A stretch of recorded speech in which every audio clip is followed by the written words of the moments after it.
Bueno, primero el procedimiento de antejuicio no es un procedimiento jurisdiccional, sino que es un procedimiento de que quita los obstáculos de protección que la Constitución le da a los funcionarios, en este caso por ser diputado, o el denominado fuero, para que eventualmente puedan ser procesados. Previo a ello se tienen que cumplir una serie de requisitos, como por ejemplo que la Fiscalía General de la República presente la solicitud de antejuicio a la Asamblea Legislativa. Ya con eso hay un elemento grave hacia una persona que es funcionario, porque si la Fiscalía General de la República presenta una solicitud de antejuicio, es que la Fiscalía misma ya tiene elementos posibles o suficientes para pedirle a la Asamblea Legislativa que le quite ese obstáculo para poder procesarlo. Y eso es lo que está pasando ahorita. Se ha iniciado el procedimiento de antejuicio. Ese procedimiento conlleva a que las personas que les sea quitado el tema del fuero presenten una propuesta de abogados o se defiendan como tal, pero también la Asamblea Legislativa presenta una propuesta de fiscales, y estos fiscales, que son diputados normalmente, son los que empiezan a acusar.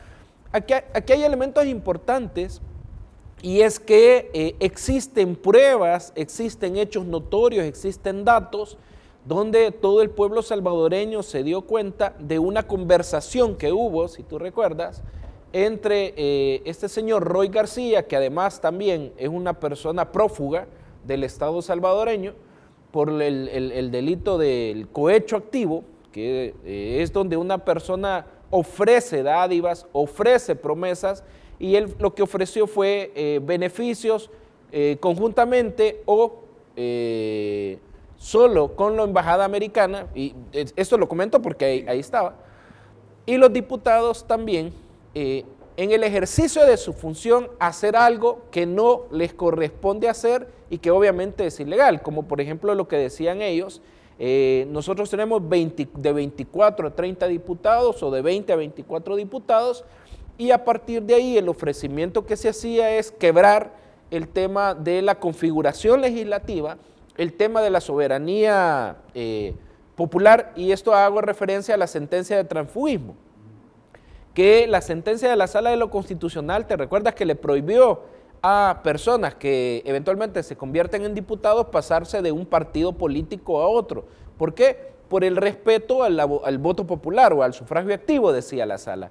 Porque cuando tú te presentas como candidato a diputado, tú ofreces un ideario político, tú ofreces una plataforma política partidaria y tú ofreces un plan en el cual está sujeto a un ideario partidario. Entonces dice la Sala, el pasarse de un partido político a otro es un fraude al elector, pero aquí además no solamente se estaba promoviendo un fraude que ya en sí mismo es no solo ilegal e inconstitucional, sino que se estaba ofreciendo no solo quebrar la bancada, sino dar otros beneficios, en este caso al señor Roy García.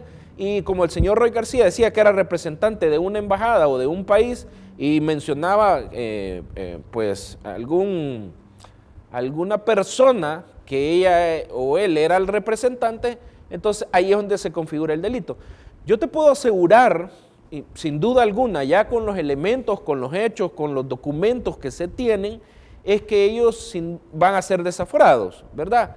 Y eventualmente la Fiscalía General de la República tendrá que presentar el requerimiento correspondiente por cohecho impropio, se llama, que son de 3 a 6 años de prisión, si no mal recuerdo. Aquí lo interesante sería también de que los diputados ofrezcan algún criterio, como por ejemplo, cómo estuvo la coordinación de la reunión, qué tan involucrado estaba otro país en su conocimiento y qué tan involucrado estaban otras personas o podrían estar otras personas que eventualmente se detuvieron por este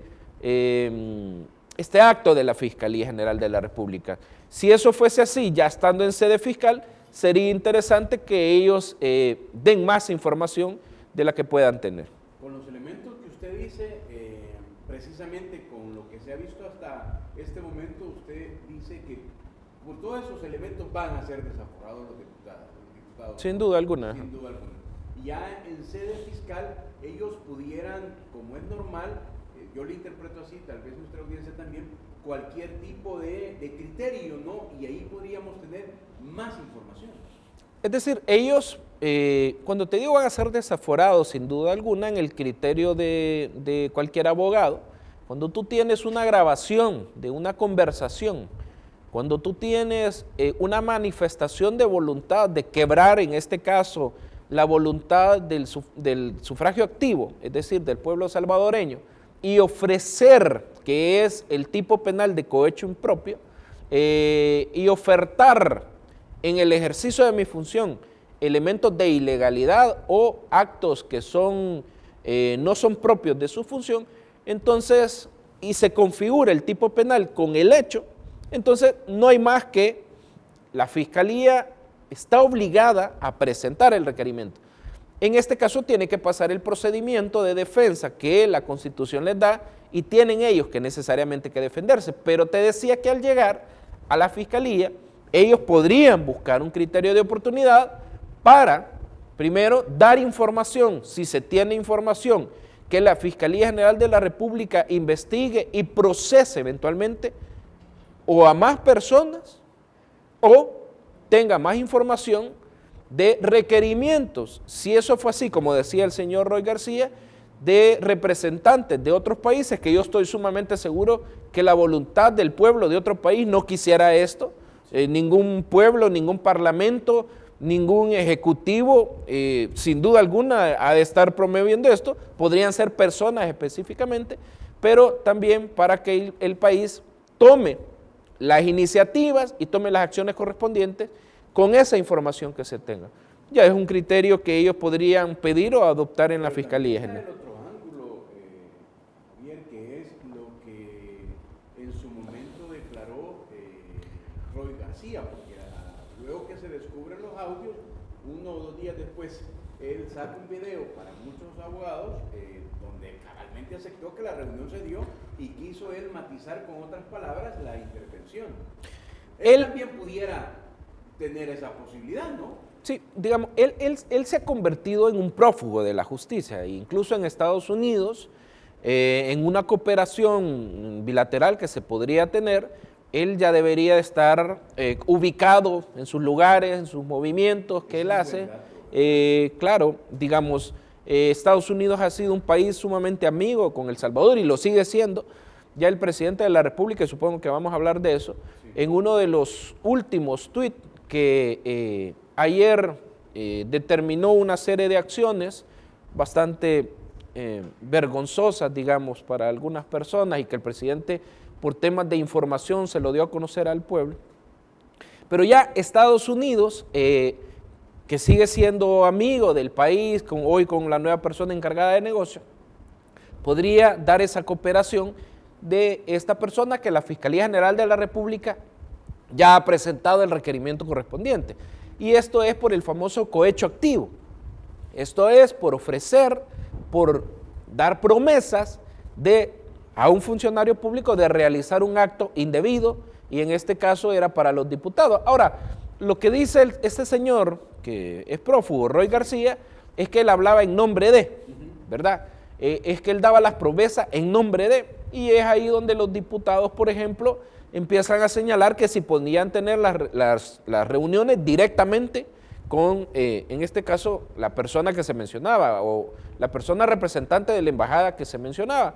Y él decía que, bueno, si se iba a intentar hacerlo, pero no era necesario, pero que sí, él venía delegado, venía encomendado, venía a petición de... Es sumamente grave ese tema y es un poco relacionado a lo que supongo que vamos a hablar en unos momentos. Ok, precisamente de eso se trata. A ver si producción, para contextualizar a nuestra audiencia, hoy que estamos conversando con el licenciado Javier Argueta, asesor jurídico de la Presidencia de la República, me ayuda con los tweets que dijo el presidente. Es el apoyo número 8, que es muy contundente, ¿no? Eso, digamos que celulares, prostitutas en las cárceles, dinero a las pandillas, cuánto pasó, no revisaron ni la fecha. ¿Cómo pueden poner una mentira tan obvia sin que nadie se les cuestione? Hay videos, sí, pero de sus amigos haciendo eso, no nosotros, ya ni disimulan. Y luego esta parte que es esencial, ¿no? En nuestra última reunión, la ex encargada de negocio de los Estados Unidos, Jen Mace, me pidió 4 cosas: la liberación de Ernesto Mason, la no reelección del fiscal general Rodolfo Delgado, el compromiso de no tocar a 2 personas, Alfredo Cristiani y Douglas Meléndez. Continúe, por favor, producción. Detener los arrestos de las personas implicadas en los sobresueldos. Esta reunión fue antes del 16 de septiembre, cuando corté mi comunicación con ella. Desde entonces intentó contactarse, pero sin éxito, por lo que su gobierno decidió que era mejor que abandonar el país. La propuesta de la ley de agentes extranjeros fue posterior a nuestra última comunicación, por lo que nunca recibí una solicitud directa al respecto, pero sí nuestra canciller, a quien le exigió detener su aprobación so pena de perder la ayuda internacional. Bien, ahí continúa el tuit del mandatario, es importante, está allí en las redes del presidente. Estamos conversando con el licenciado Javier Argueta, asesor jurídico de la presidenta. Allí, uno como ciudadano, Javier, a partir de la publicación del presidente, es clara, no sé si la palabra es apropiada, usted es el abogado, intromisión, injerencia, son asuntos netamente nacionales. ¿Será eso fundamental que el salvadoreño lo sepa, que es por la razón que lo publica el presidente? Bueno, en primer lugar, aquí hay varios temas. Uno es un tema de acceso a la información pública, que es lo que sucede en una reunión donde la encargada de negocios le hace una serie de solicitudes al presidente de la República, pero principalmente, Medardo, aquí hay un elemento importante que se va dando, que es la materialización del derecho a la verdad. ¿Por qué se están realizando ciertos actos de parte de un país que de alguna manera posiblemente tiene ciertos informes que mandó, en este caso, la ex encargada de negocios? ¿Por qué se ataca a El Salvador? ¿Por qué se manda informes posiblemente sesgados? Y sesgado hago referencia en función de protección de, y ahí es donde el pueblo salvadoreño conoce la verdad. ¿Cuál es la verdad? Que a partir de que no se quisieron materializar una serie de peticiones, como por ejemplo quitar, dejar libre a Ernesto Mason, que muy bien el presidente dice, mire, aquí hay un tema de prueba, de videos, donde él da un volcán de dinero, y eso es una petición expresa de parte de la encargada de negocios en ese momento, y hace una serie de peticiones como no reelijan al fiscal Rodolfo Delgado. El presidente le dice, miren, en el caso de Ernesto Mason, yo no, primero no puedo porque él ha cometido, ojo, aquí hay un tema importante, ha cometido delitos, pero no solo delitos comunes, sino que delitos tipificados en la ley antiterrorismo, sino que delitos determinados por la misma Sala de lo Constitucional, cuando yo te quiero contextualizar, la UCA, a través de personas como el IDUCA, presentó una demanda de inconstitucionalidad contra la ley antiterrorismo. La UCA quería que se eliminara la ley antiterrorismo a través de una sentencia y eventualmente proteger así a pandilleros o a terroristas, como le llama la sala. La Sala de lo Constitucional, en vez de declarar inconstitucional la ley antiterrorismo, le da un aval, pero además que le da un aval, dice y señala quiénes son grupos terroristas, pero además señala quiénes son terroristas. Es decir, le da un contenido a la parte subjetiva o a ciertos sujetos de terroristas, entre ellos, dice, aquellos que financien. Ojo con esto. Eso quiere decir que si hay un mandato de nuestro máximo intérprete de la Constitución, las personas que financian terrorismo, como a pandillas, que la sala dijo que las pandillas eran terroristas, deben de ser tratados como terroristas. Esta relación te la hago y es importante porque el mismo presidente dice, y yo ¿cómo voy a, primero, incidir a que liberen a una persona que ha financiado el terrorismo? Eso es sumamente grave. Entonces lo que se pide es libere a un terrorista. Eso es contrario a la política fuerte que muy bien tienen los Estados Unidos de combate al terrorismo. Estados Unidos tiene políticas de seguridad nacional, políticas de seguridad interna contra el terrorismo, pero son sumamente fuertes de tal manera que se desplazan derechos cuando hay un combate al terrorismo. Entonces, ¿cuál es la petición? Este acto terrorista, es decir, el financiamiento, lo que te digo, donde la sala dice todo aquel que financie terrorismo y la ley antiterrorismo que la UCA quiso eliminar, se pide que se libere a esta persona que le dio dinero a terroristas, pero él se convierte, según la sala, en terrorista también. Entonces hay una trascendencia bien fuerte.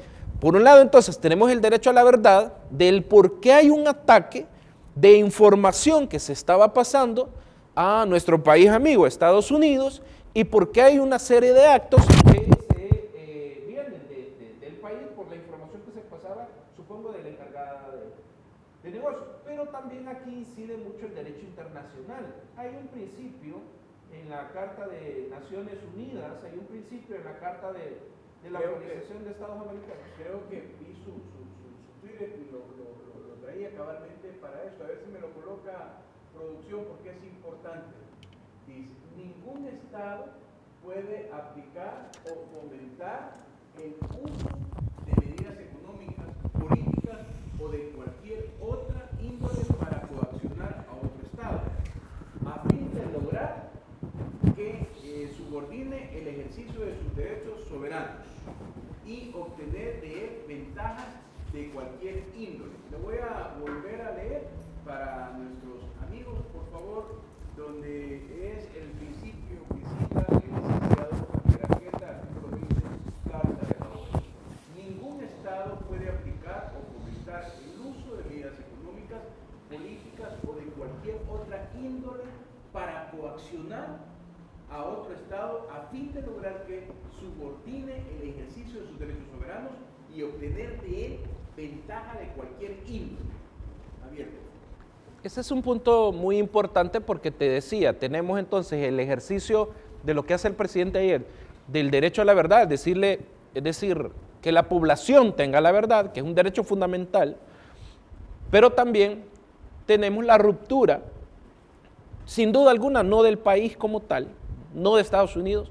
Yo estoy sumamente seguro que los Estados Unidos no tienen como política la intervención, por lo menos en algunos temas, como por ejemplo la defensa de terroristas, no tienen como política el pedir que se libere una persona que financia a terroristas. Entonces, lo que dice el artículo 20 de la Carta de la OEA, y lo dice también la Carta de las Naciones Unidas, y lo dice también una serie de resoluciones de las Naciones Unidas, que los países no pueden coaccionar, es decir, no pueden obligar a otros países a través de medidas políticas, económicas o amenazas para que este país realice o deje de realizar ciertos actos. Ojo con eso. Eso lo dice el principio de no intervención en el derecho internacional. Pero también, y ese tuit que tú sacaste surge de una respuesta que yo le di a alguien en Twitter, porque yo saqué una sentencia de la Sala de lo Constitucional, donde la sentencia de la Sala de lo Constitucional dice, nuestra Sala de lo Constitucional, que como país soberano tenemos que el ejercicio de protección de los derechos de nuestro pueblo, pero el ejercicio de soberanía tiene que actuar en ámbitos de igualdad con otros países. Esto quiere decir que otro país está limitado y tiene prohibido venir a exigirnos, venir a determinarnos, o como dice el artículo 20 de la Carta de OEA, u obligarnos a hacer o dejar de hacer algo, y sobre todo, Medardo, en el ejercicio de un daño a los ciudadanos, porque eso es lo más grave de lo que el presidente señala. Me pide hacer esto. Fíjate el contexto. Me pide liberar a una persona que financia terroristas y que la sala dice si financia es terrorista. Entonces el tema es un poco más grave de lo que en apariencia puede verse. Entonces esto puede también tomarse como siendo el presidente de la República el máximo representante del Estado de El Salvador como una protesta diplomática fuerte, si se puede ver así, a la persona que había puesto un país. Pero lo interesante de esto es que el presidente dice al final del tuit, porque hay una serie de temas a lo que él le responde, yo ya me reuní con el nuevo encargado de negocios y con el nuevo encargado de negocios hemos determinado que las relaciones entre El Salvador y los Estados Unidos siguen como han seguido siempre, es decir, en función de amigos. Eso sí, el pueblo salvadoreño es soberano. Eso sí, las acciones que estamos realizando, no solo en salud, en seguridad, en vivienda, en economía, tienen que ejercerse por el pueblo salvadoreño. Menos accediendo a solicitudes, no solamente de injerencia, como se le llama, o de intervención, sino de protección a posibles delincuentes. Y eso es lo que el presidente muy bien, y de verdad que hay que sentirse orgulloso de tener un presidente contundente en el ejercicio de los derechos, de protección de los derechos de la población. Me quedo con esas dos ideas en lo que producción nos busca la parte final del hilo del presidente, donde habla, como muy bien dice el licenciado Argueta, cuando se reúne con el nuevo encargado de negocios. Mientras usted lo encuentra, me quedo con esa parte que llama mucho la atención, licenciado, que es que puede interpretarse también, está aquí donde está el presidente, la reunión fue ayer en Casa Presidencial y aunque fue privada, nuestro equipo tomó unas fotografías. Ofrecí colaborar en el combate al narcotráfico y la delincuencia y trabajar para reducir la migración forzada. Pero le recordé que nuestra independencia no está a la venta. A ver si lo sube para que pueda verse las imágenes, porque es muy importante para nuestra audiencia.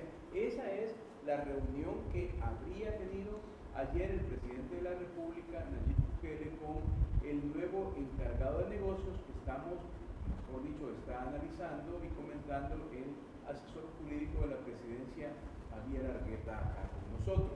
¿Por qué quería hacer énfasis en esto? Pero también lo que usted decía, el hecho de que antes de esto el presidente colocara lo que lo colocara se puede interpretar también, decía usted, como una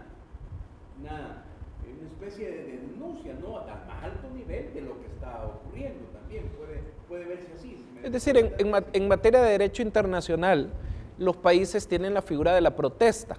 Las protestas se usan a través de las cancillerías, en este caso, o a través de los máximos representantes. Eso se suele dar. Por ejemplo, cuando un país está llegando a las aguas de otro país o cuando un país está llegando a zonas específicas de otro país, se mandan cartas al otro país señalándole, mire, su ministro de defensa se está acercando mucho a aguas territoriales o sus ministros están interviniendo tierras salvadoreñas, por decirte algo, y se mandan las cartas de protesta. Las cartas de protesta significa, por favor, tome acciones referente a esto. Es decir, el concepto es protesta, pero son actuaciones en el derecho internacional. Aquí hay un elemento que lleva inmerso, un elemento de protesta, pero al final, y como tú muy bien lo has señalado, hay una conclusión y hay una definición de una amistad. Incluso si tú miras las fotos, sí, ahí parece una relación, parece una reunión sumamente agradable, donde el presidente le dice, nosotros vamos a seguir colaborando con el tema del narcotráfico. Ojo, históricamente nunca se había llegado a los números de incautación de droga como hemos llegado hasta hoy. Y eso es lo que Estados Unidos siempre ha pedido, siempre ha solicitado como cooperación el tema del combate al narcotráfico, pero además, Medardo, uno de los elementos importantes que tiene la política de los Estados Unidos en cooperación o en solicitudes de cooperación es el tema del combate a la migración forzada, que el país lo está haciendo también. Y entonces la reunión se ve una reunión lo que es, lo que ha sido siempre, con una hermandad con los Estados Unidos, y yo lo decía en algún momento, incluso la ex encargada de negocios, el problema no era ella tiene una carrera diplomática fuerte como embajadora, es una persona que sin duda alguna se enamoró tanto del país, quiso tanto el país, pero escuchó a los actores o a las personas posiblemente que tienen intereses de defensa a grupos específicos que perdieron el poder. Y cuando te digo perdieron el poder, yo siempre he dicho, perdieron la incidencia de la llamada a diputados, perdieron la incidencia de determinaciones de sentencias a magistrados, perdieron la incidencia de venir a influir en jueces o venir a influir en ministros o en el mismo ejecutivo. Claro, al perder el poder, hacen una serie de actos de tal manera de quejas y con falsedades financiadas por otros actores, y entonces yo supongo que al escuchar esto ella, supongo que se dejó llevar y sucede lo que el presidente muy bien tomó, yo le llamo acto de protesta o una denuncia, digamos. Sí, digamos, como mencionábamos, hay dos temas importantes. Uno es el tema del derecho internacional, donde las Naciones Unidas, la Organización de Estados Americanos, nuestra Sala de lo Constitucional, ha hablado del respeto y la igualdad del Estado de El Salvador con otros estados, y lo que leíamos, y tú pusiste algún tuit que yo señalé, el artículo 20 de la Carta de Estados Americanos, el principio de no intervención, ni por medidas económicas, ni por medidas políticas, se puede coaccionar un país a otro a hacer o dejar de hacer algo, e incluso que daña a la población. Esto es muy importante. Algo que daña a la población, porque cuando a mí me solicita alguien intentar promover o realizar un acto para liberar a una persona que ha financiado a grupos terroristas, eso es un elemento grave, no solamente de la prohibición de no intervención, sino de solicitudes de realización de posibles actos delictivos. Ojo con eso. Eso es un primer elemento, pero además hay un tema, te mencionaba, del derecho a la verdad. Nosotros tenemos, y esto es importante señalarlo, tenemos derechos fundamentales plasmados en el texto de la Constitución, derecho a la igualdad, el derecho a la seguridad jurídica, pero tenemos derechos que son los denominados derechos emergentes, que surgen a través de la jurisprudencia constitucional, es decir, a través de sentencias de la Sala de lo Constitucional, como por ejemplo el derecho al acceso a la información, el derecho al agua y, entre otros, el derecho a la verdad. El derecho a la verdad surge precisamente porque las personas afectadas del mozote le piden a la Fiscalía hace unos años, hace unos 6, 10 años, que investigue el caso del mozote. Y la Fiscalía de alguna manera realiza acciones a través de omisiones o manifestaciones de no investigar, y la Sala de lo Constitucional dice, hay una sentencia bonita referente al derecho a la verdad, y la Sala de lo Constitucional dice que todos los salvadoreños tenemos el derecho fundamental a saber la verdad. Y eso es lo que se manifiesta en el tuit del presidente. La ex encargada de negocios vino y me pidió esto, sumamente grave, ¿verdad? Sí. Y claro, lo que tú muy bien señalas, eso no quiere decir que el país lo haya pedido, que Estados Unidos, yo estoy sumamente seguro que Estados Unidos, me es imposible creer que, y esa ha de ser así, pida apoyar a terroristas, porque su política antiterrorismo es fuerte como tal. Sí. Entonces, ¿qué es lo que pasa? El presidente hace esa denuncia pública, llamémosle así, sí, pero también a la vez le cuenta al pueblo salvadoreño exactamente por qué surgen informes de acá de El Salvador hacia los Estados Unidos posiblemente sesgados, que yo quiero proteger a ciertas personas con vinculaciones políticas partidarias, en este caso al partido Arena, pero de ahí a saber los motivos del por qué los quería proteger, Bien, tenemos a alguien en línea. Gracias por esperarnos. Si nos hace su comentario o opinión, se nos fue. Javier, producción, regáleme el apoyo que también estaba viendo de este tuit del licenciado Argueta, que también tiene que ver con lo que estamos conversando. En relación a que esto, no me refiero a lo que está ocurriendo. Colaboradores, apologistas y financistas quedan comprendidos dentro del concepto de terroristas. Colaboradores, apologistas y financistas quedan comprendidos dentro del concepto de terroristas en sus diferentes grados y formas de participación e independientemente de que tales organizaciones delictivas tengan fines políticos. Esto es contundente. ¿Esto de dónde es? Esta es una sentencia de inconstitucionalidad, es la inconstitucionalidad 22-2007. ¿De dónde surge?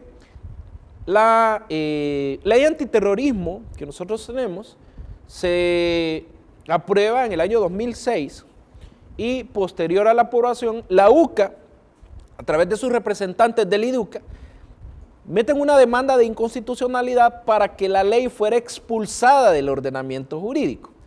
La UCA promueve que la ley sea declarada inconstitucional, la ley antiterrorismo, que esa ley lo que promueve es que todos aquellos actos que causan zozobra a nivel de la sociedad, como por ejemplo lo que sucedió en el caso de aquellos pandilleros que quemaron un microbús, ese es un acto de terrorismo y así similares. Entonces viene la UCA y dice, no, yo esa ley no la quiero, por tanto le dice a la sala, es inconstitucional. La sala muy contundente, muy valiente, muy protectora a derechos fundamentales, dice, contrario a ser inconstitucional, le voy a agregar cierta jurisprudencia que no solo las personas que realizan actos de terrorismo son catalogados como terroristas.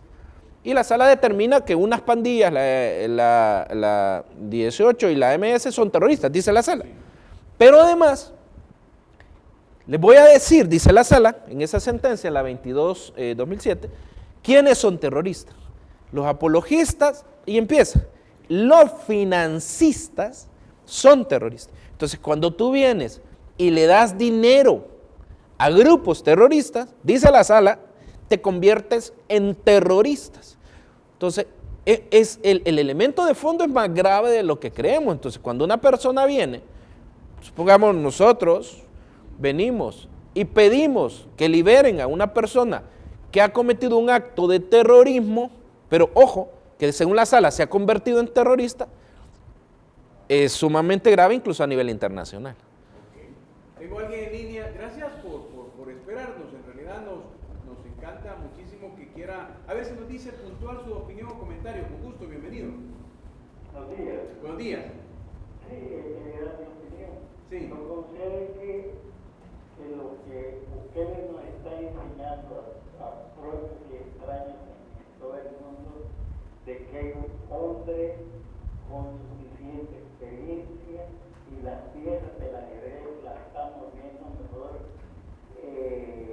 con mejor posibilidad, con mejor alternativa que cualquier presidente. Por ejemplo, lo está comparando con buenos estadistas. Por el otro lado de la moneda es que Chapín Sanda dice que está peleado con medio mundo, con Nicaragua, con Venezuela y Cuba, pero ellos no tienen, digamos, el asidero de que tanto dictatoriales, ellos sí son dictadores, aunque ¿cómo se llama? La señora esta, ¿cómo se llama? La cara de negocio, ella aboga nada más por los de Arena. Ustedes son un poco más detenidamente un análisis bien profundo, lo que están haciendo y los demás, ¿qué pasa? Ok, Con muy bien. de frente. Clarísima su opinión. Eso tiene duda, pero está defendiendo Arena. O sea que esta señora es corrompida por la forma, pues mejor dicho, en que veían expresas de mujeres y todo, pero con lo que sucedió con la declaración de nuestro presidente, le han tapado la boca y le han abierto los oídos y que tengan un poco más de reparo al vivir en nuestro país, porque hoy sí tenemos que Gracias por su opinión. Es importante la opinión de los salvadoreños, licenciado Argueta, porque cuando lo escucho lo asocio con el análisis jurídico que nos hace usted de las opiniones. Por ejemplo, ahí está el derecho a la información que usted decía. Y el derecho a la verdad. Al derecho a la verdad. También, que usted decía, también aplica también cabalmente. Tengo otra llamada allí. Adelante, buenos días, le escuchamos. Muy buenos días, sí, nomás quisiera opinar que se está dando cátedra de lo que está haciendo el señor presidente para algunos. Le escucho. Usted no escucha en su receptor porque nosotros le estamos escuchando. Para algunas personas no es bien visto, pero para el 90% de la población que declaramos nuestros impuestos, estamos viendo el gran avance que están teniendo en educación, en economía, en salud, en medio ambiente. Muchas personas no ven eso, pero acá nosotros de abajo, lo que verdaderamente pagamos impuestos, sí lo estamos percibiendo.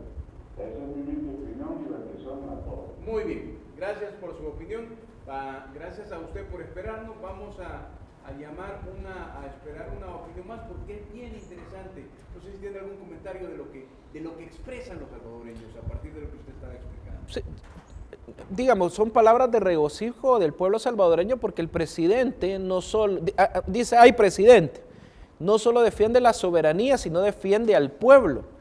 Porque cuando el presidente denuncia o protesta, como yo le he mencionado en la jerga del derecho internacional, lo que está defendiendo es al pueblo. Es que yo no puedo dejar libre a terroristas y a personas que están posiblemente vinculadas. Ojo, el presidente Cristiani es requerido por autoridades de un país europeo, pero hay otro elemento importante que mencionaba uno de nuestros amigos, que es el tema de que el FMLN, que es un partido tristemente, digamos, porque como decía la sentencia de la Sala de lo Constitucional, cuando se habló de normativa interna de los partidos políticos son pilares, pero en este caso el FMLN ya es un partido que prácticamente la población lo está eliminando y hasta, digamos, diría yo, en sus últimos momentos está agonizando, pero todavía se pronuncian en contra de la población y todavía protegen, por ejemplo, a Nicaragua, que Nicaragua no solamente mete presos a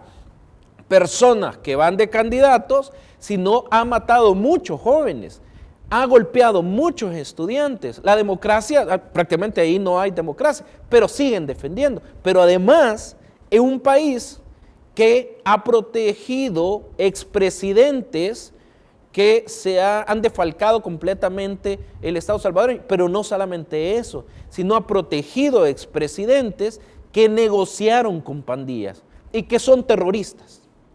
Dice la sentencia, sí, así como lo dijimos. Sí. Entonces, el pueblo salvadoreño, y eso es lo maravilloso del derecho a la verdad, que el pueblo salvadoreño, como muy bien manifiestan eso, yo conozco hoy qué es lo que está pasando. Se está defendiendo a un partido político, Arena, y el presidente lo que hace es contarle a la población, yo soy tu presidente, tú me diste su mandato, población, y te quiero contar lo que me vinieron a pedir. Y eso es lo que la población está viendo.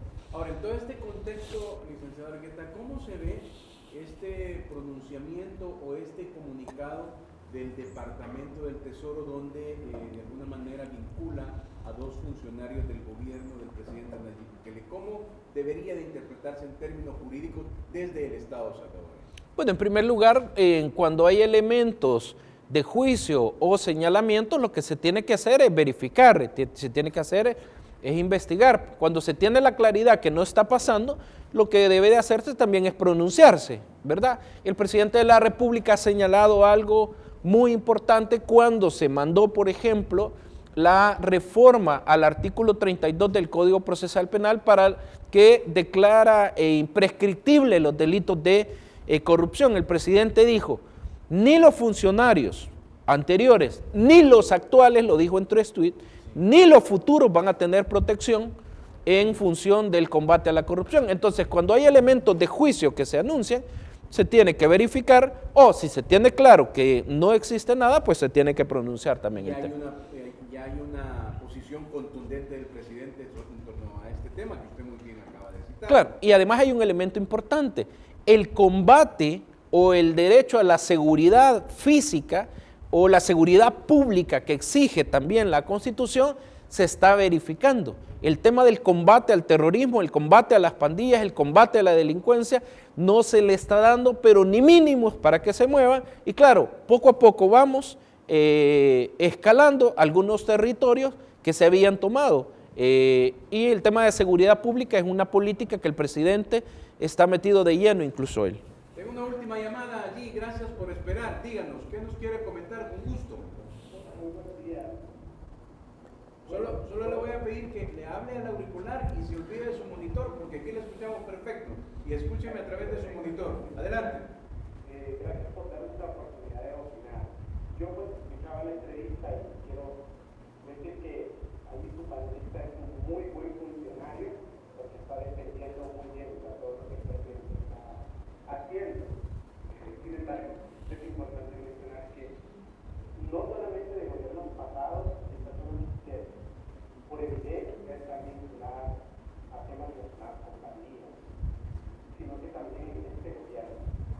Y parece que a los del gobierno actual se les protege, se les cubre y pareciera como que todos que en este momento pueden ser practicados los están protegiendo, ¿verdad? O tienen un aura como que son santos, pero no es así. Yo creo que si bien es cierto en el pasado hay gente vinculada directamente con temas de relaciones y negociaciones con familias, también es imposible cerrar los ojos ante la realidad de lo que ahora significa que en este momento hay gente que está vinculada con la vía a esto.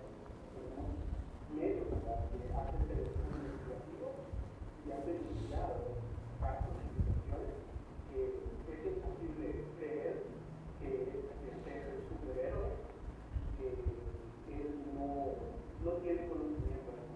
Muy bien. Y su opinión, su comentario, a mí lo que me surge es lo que usted muy bien acaba de decir. Sí, antes. El presidente, ya lo dijo. Sí, no, y totalmente de acuerdo, es que a nadie se tiene que proteger. Cuando alguien comete actos delictivos, sea de corrupción o de actos de terrorismo, no se puede proteger a nadie, sean funcionarios anteriores o sean funcionarios actuales. Ojo, y esa ha sido la instrucción del presidente. Bueno, si estás haciendo algo hoy, igual se te va a descubrir, hoy o mañana o pronto, pero se te va a descubrir. Entonces, muy bien decía nuestro amigo que nadie tiene aura, porque cuando suceden estas cosas de negociaciones con pandillas, cuando suceden estos temas de actos de corrupción, actos de terrorismo, como te mencionaba, el más dañado es el pueblo salvadoreño. Eso socava los derechos fundamentales, porque en la medida en que yo protejo a un delincuente, este delincuente socava los derechos hasta, no solamente de salud, sino a la vida. Y el presidente ha sido contundente y frío para decir, aquí a nadie se va a proteger, menos a un funcionario anterior, menos a un funcionario actual, menos a un futuro, a costa de dañar al pueblo salvadoreño. Totalmente de acuerdo. Ok, para cerrar, en el marco de todo lo que está ocurriendo, se vuelve importante también, a partir de la iniciativa del gobierno, licenciado Argueta, la ley de agentes extranjeros. Tal vez, de manera concluyente, ¿por qué es importante, a partir que es una iniciativa del gobierno, que se apruebe esta ley de agentes extranjeros? Vamos a ver, esta ley la tiene Estados Unidos y de hecho fue el texto literal de los Estados Unidos. Del modelo fue la ley FARA de Estados Unidos, la tiene Singapur, la tiene Canadá. Es decir, los países desarrollados tienen este tema de la no injerencia extranjera. Pero además, te quiero contar algo, yo promoví hace como 6, 7 años el tema de una reforma a la ley de lavado de dinero, junto con Naciones Unidas, y de esa promoción, digamos, con las autoridades correspondientes, surgieron una propuesta de 152 artículos, una nueva ley de lavado de dinero. una de las recomendaciones que hace el GAFIC, que es el grupo del combate al lavado de dinero, que los Estados Unidos son los primeros en promover, es la recomendación 8, que uno de los actores más vulnerables en materia de lavado de dinero, dice la recomendación, son las ONGs, son las asociaciones y fundaciones sin fines de lucro. Entonces, si el país no combate o no cumple la recomendación 8, entramos en una lista negra. Y ojo, ¿sabes por qué no pasó esa ley? Porque una fundación que promueve la transparencia, se hace llamar así, y le dan financiamiento para transparencia, señaló a algunos diputados de Arena que no pasara esa ley porque les iba a afectar en el financiamiento. Pero no solamente esa fundación, sino un tanque de pensamiento llamado Tanque de Pensamiento, también promovió que no pasara esa ley. ¿Por qué? Porque les afectaba. Te estoy hablando antes de este gobierno. Entonces, en materia de lavado, va a pasar el tema del combate, el tema de la prevención, el tema del control a lavado de dinero, porque así lo exigen este grupo compuesto por muchos países si no caemos en la lista negra. ¿Por qué no pasó? Por no recomendación, exigencia, yo te digo porque estuve en la mesa, exigencia de estas organizaciones. Entonces, ¿cuál es el tema de la ley de agentes extranjeros? Que se cumple la recomendación 8 y se controla en materia de lavado el financiamiento a estas ONGs. Claro, no les gusta. ¿Por qué? Porque me vas a controlar el dinero que viene de países con buena intención posiblemente, pero lo utilizo para otras cosas. Viene de países que me dieron para salud, pero lo utilizo para hacer campañas partidistas y para pagarle a gente que vengan a hacer manifestaciones en contra del gobierno o cualquiera, y entonces se sale de los fines, incluso que ha sido creada la fundación. Ahora, hubo una serie de excepciones, pero una serie de excepciones como por ejemplo no iba a aplicar la ley de agentes extranjeros a agentes extranjeros, hace referencia al financiamiento que se le da a las ONGs. Nunca era sujeto de aplicación de la ley los organismos internacionales, los países, no, solamente las ONGs que reciben dinero. Por ejemplo, yo siempre he mencionado que en estas ONGs que hoy están haciendo campaña partidista, hay personas que fueron colaboradoras o hay personas que fueron mano derecha de exdiputados o miembros de partidos políticos que recibieron fondos de la ONG de fachada. Claro, hoy están en defensa de. Entonces, eso tiene que investigarlo la Fiscalía. Entonces, la ley de agentes extranjeros, primero quiere promover el tema del combate al lavado de dinero, que eso tiene que pasar. De hecho, nosotros tenemos una evaluación en el año 2023 y hoy por hoy se tiene la buena voluntad de que la Asamblea analice eventualmente o en su momento la ley de lavado de dinero. Así es que eso es la intención de la ley de extranjeros y que obviamente saltaron y con apoyo de algunos países se detuvo. Sin duda, licenciado. Se me acabó el tiempo, pero siempre es un gusto. Le agradezco por haber compartido esta mañana con nosotros. Muchas gracias a ti, Medardo, y a todo el pueblo salvadoreño. Es importante el ejercicio del derecho a la verdad que estamos viviendo.